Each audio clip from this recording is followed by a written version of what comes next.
Hi, good evening. Welcome to Business Live. My name is Darryl Kwao. Coming up in tonight's bulletin, Vice President Dr. Mahmoud Bawumia touts the use of electronic payment options as coronavirus cases worsen. He's launched 2 new payment systems. We'll tell you all about it coming up.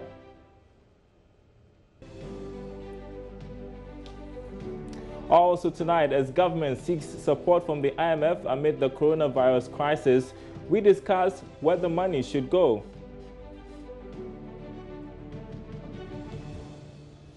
And tonight on the Joy Business Van, abandoning a potential career in international diplomacy to sell second-hand clothing. We'll bring you the story of Kofi Avenu, his owner of Accra Fashion. Thanks for joining us tonight. We've got details right after this break.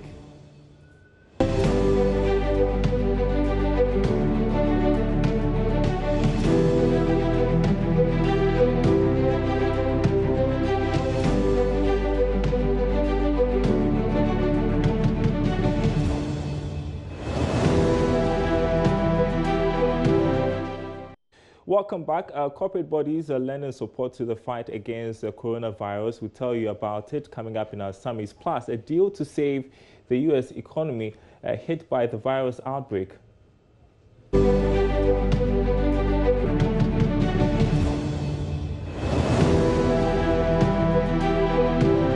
The Bank of Ghana says the deployment of point-of-sale terminals has not been universally adopted to drive electronic payments due to high setup and operational costs. This comes despite the number of mobile money transactions increasing 7-fold from about 266 million Ghana cedis in 2015 to over 2 billion Ghana cedis in 2019. Against this background, the focus of the Bank of Ghana is to expand 3 merchant payment options with a view to providing market solutions.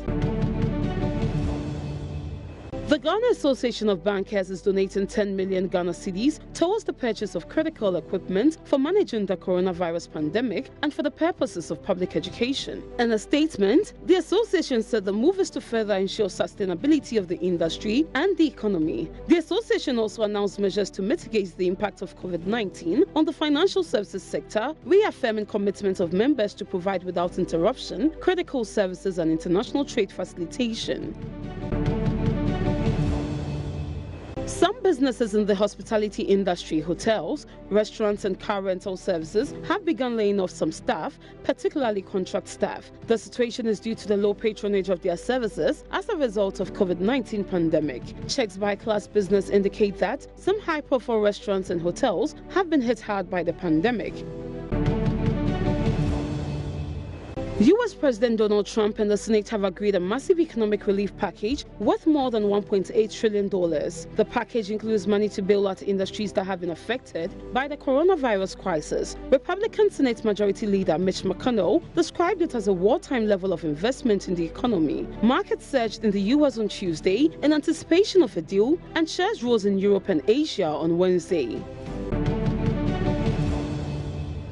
Flyers in the United States have gotten used to bringing their own food, but now they'll have to bring their own beverages too. Major U.S. airlines are implementing substantial changes to the few free things passengers still receive on airplanes, including drinks and snacks, because of the coronavirus pandemic. Delta Airlines, Southwestern American Airlines have all announced this week that they are temporarily suspending beverage service and cutting meal service as a way to cut costs and to reduce the number of items flight attendants touch.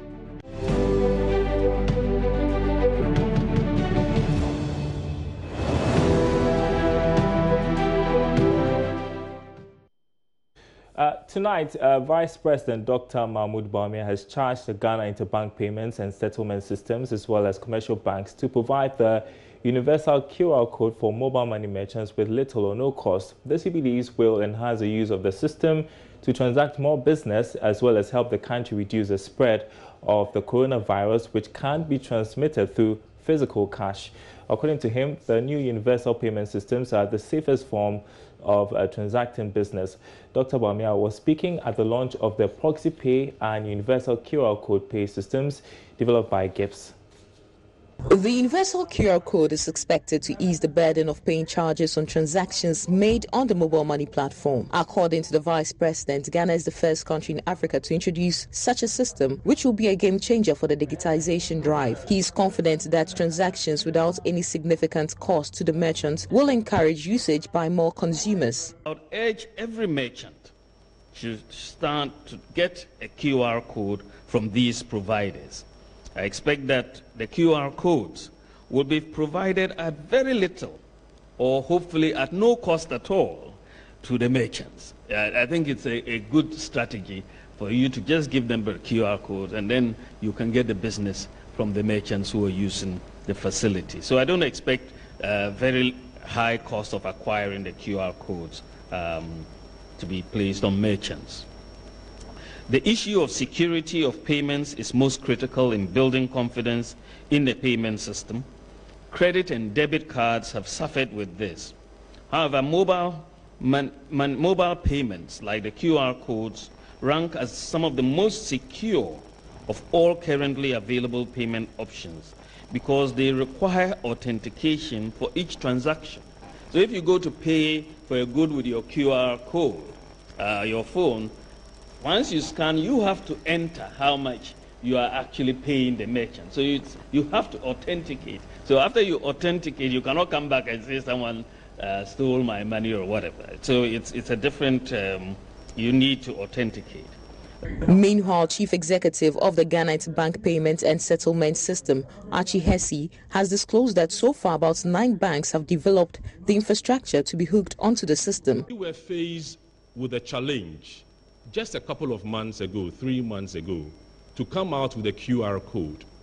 I was surprised how all the banks came up, rallied around us to support us along the journey. And we are grateful for EcoBank's support.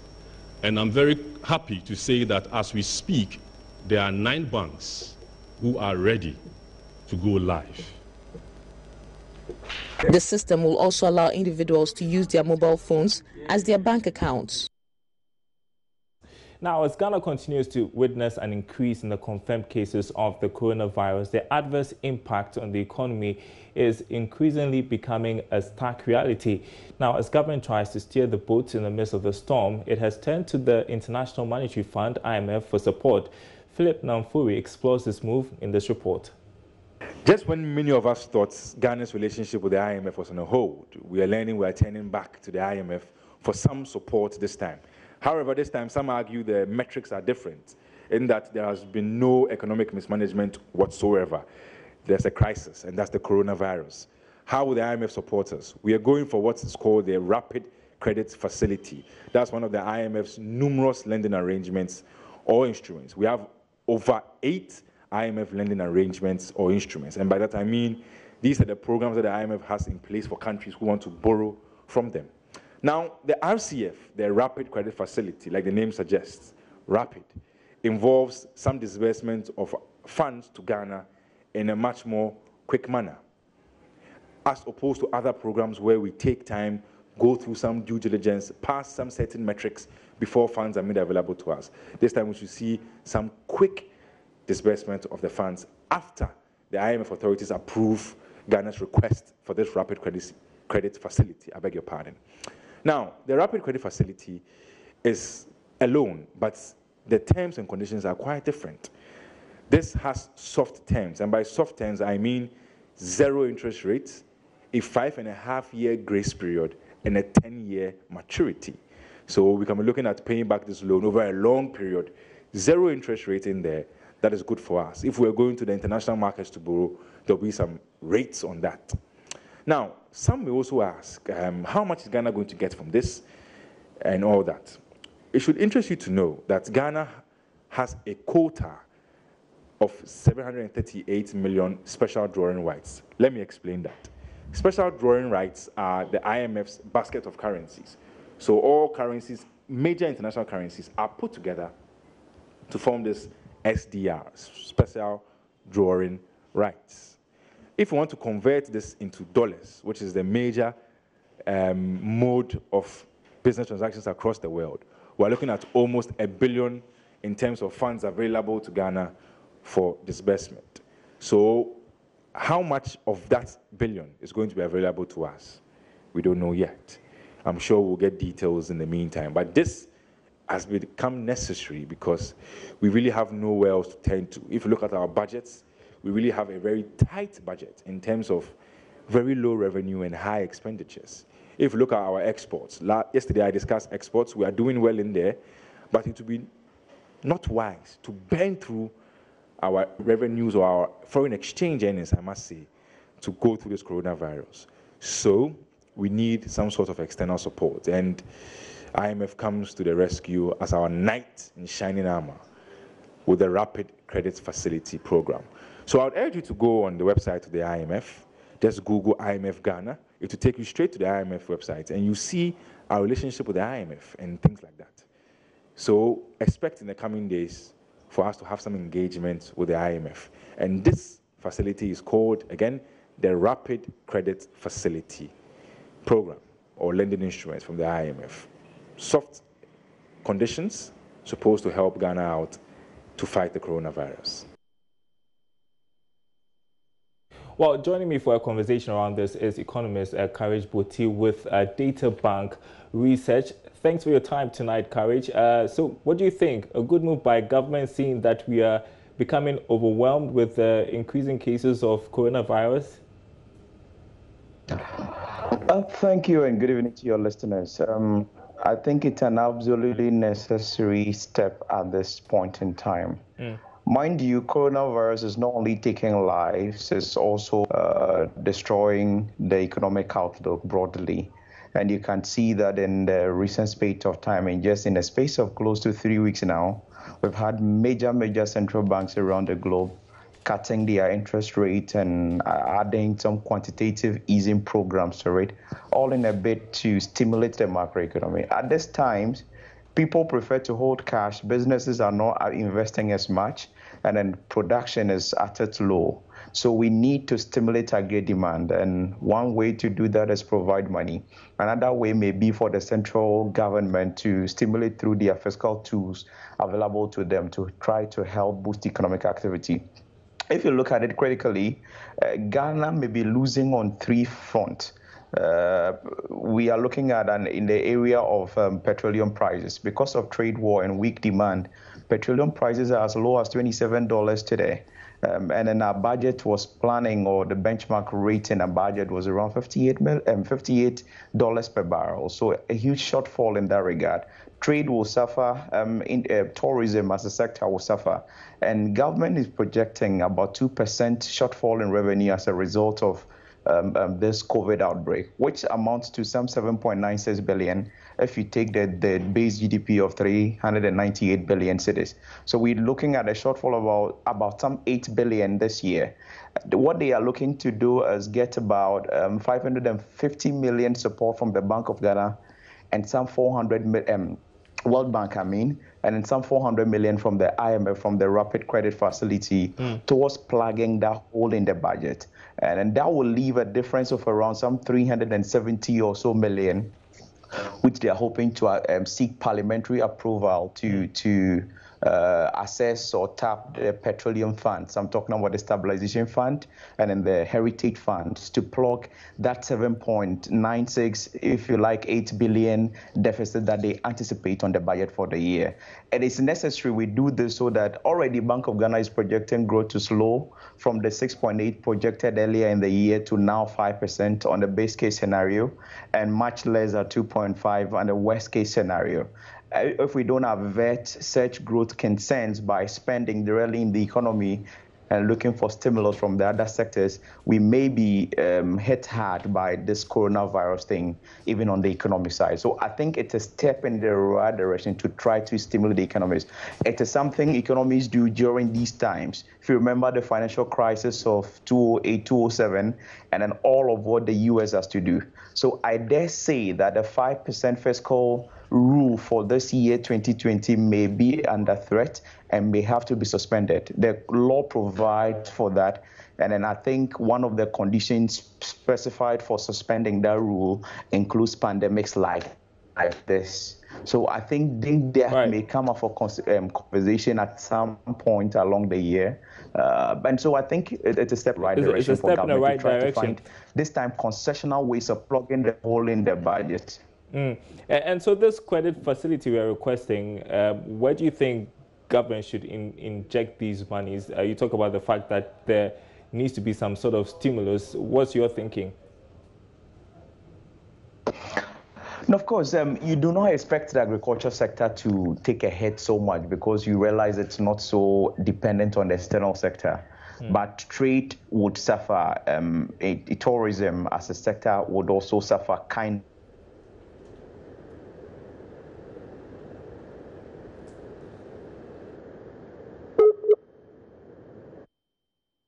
Courage Boutique, they're making some important submissions there following government's move to turn to the IMF. I understand he's back on.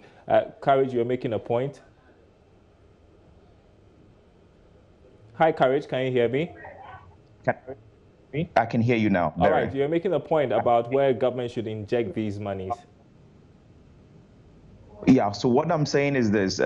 Originally, the trade sector, the tourism sector, and the other sectors that would have taken a hit were projected to grow at a certain rate. And then based on those, they are supposed to generate some revenue for the budget. And so as a result of this outbreak and then the consequences it will have for those sectors, revenue would fall short in that regard. So the 1.3, 1.4 billion thereabout that we are expecting as a shortfall will just be money they are borrowing from elsewhere to shove up or to cover up for the shortfalls that will come from the hit those sectors will take, right? So that the economy can operate, like the budget can run its full course like they are anticipating. If it becomes necessary that they go beyond those, then of course they may have to suspend the fiscal rule, to be able to attain the budget target for the year. So the 1.4 billion that they will be looking to raise from the IMF, World Bank, and the Petroleum Fund will be to plug the holes that will come for the revenue side at the coronavirus. All right, Courage. Courage, thank you so much. I appreciate your perspective tonight on this matter. That was Courage Boutique. He is an economist with the Data Bank Research there. You're watching Business Live. We are taking a short break. Don't go anywhere. The Joy Business van is coming up.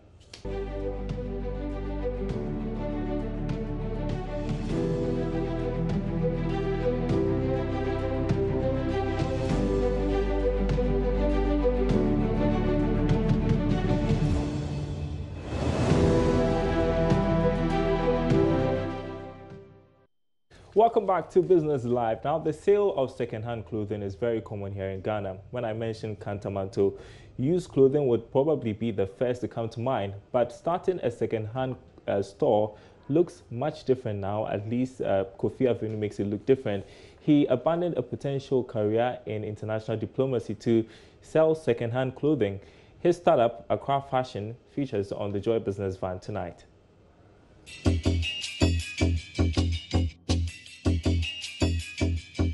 Hi, Joy Business Van. I'm Kofi Avenu, Creative Director of Accra Fashion. Welcome to our experience store.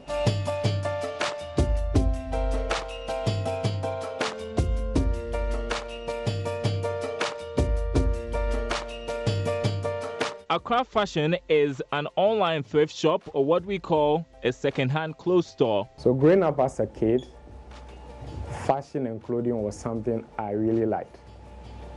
I like to see people wear nice clothes. When I meet people and they are wearing nice clothes, at the time I was a kid and I can't possibly buy clothes for myself. But when I see people wear nice clothes, it was really fascinating. And growing up, I grew to like fashion more and more. Kofi's passion for fashion got him into modeling. Selling of this clothes started when I went to Legon to do my master's. And I will normally go to class and I have my colleagues telling me, I like the shirt you are wearing. Where do you get your clothes from? And all that. And then at the time when I was doing my master's, I needed something to keep me more busy. I just didn't want to be any normal student. I wake up, I go to class and come back. No, I wanted more. And I wanted to do something, but I couldn't figure out exactly what. So this dawned on me when people were asking me, where do you get your clothes from? Your clothes are actually nice. Where do you buy them from? I figured I could make a business out of it. And that he did whilst pursuing his master's in international diplomacy. He became the guy supplying his schoolmates with second-hand clothes on campus. When Kofi was done with his master's, it was taking him a while to get a job. Rather than be unemployed, he decided to expand his business. He decided to move it online. I thought about it and I researched and I realized a lot of young people were going into e-commerce. A lot of young people were now buying online. A lot of people, especially bankers, like corporate people, were in their offices. They didn't have time to go buy clothes. So I figured I should actually make this a bigger business. So I created a page. Within months, Accra Fashion became a go-to place to check out and purchase thrift clothing on Instagram. The patronage of second-hand clothing is very high in Ghana. Kantamanto, in the central business district of Accra, is Ghana's biggest city for second-hand clothing. The market is always crowded. Rather than go there, Kofi is bringing a different feel to shopping for such clothing. So my job is to go bring you the clothes, put a little fee on it. When you want it, you buy online and we deliver to you. They come in cheaper or like very cheap, but they come in as very original stuff. So rather than going to, let me say, going to the boutique next door, you buy a shirt, you wash probably once and the shirt is all worn out. You buy a second-hand clothes, it has longevity. You can wait for the next 1 year. You can wait for the next 2 years, depending on how you take care of it.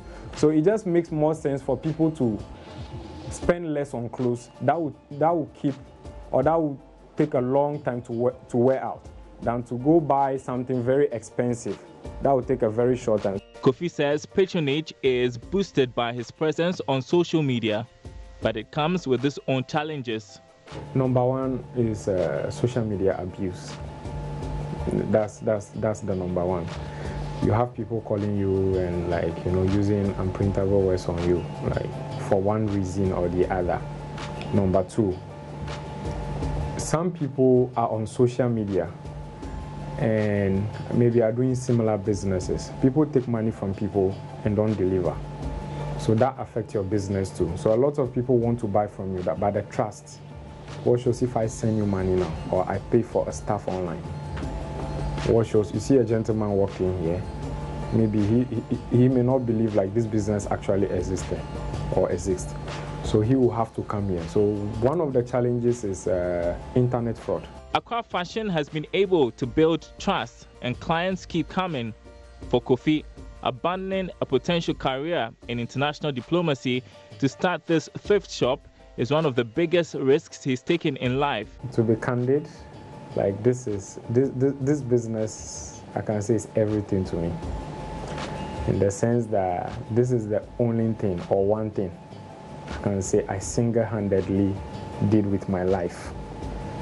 And it's a business today that has employed people. It's a business that keeps growing. It's a business that's putting food on the table of some people. So for me, it's more than like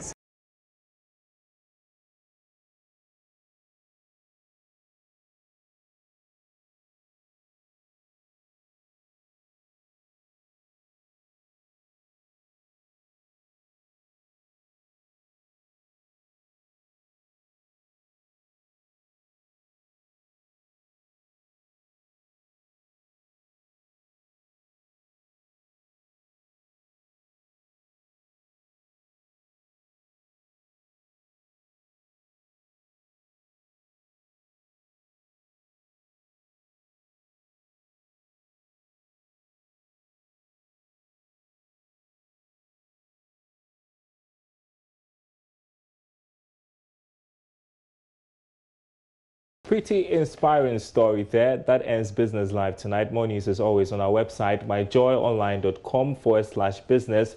You can actually watch a playback of the launch of the Proxy Pay and GHQR by the Vice President earlier today. Plus plus all the other news stories you missed out on our website, myjoyonline.com/business. My name is Darryl Kwao. Thanks for watching. We're back same time tomorrow.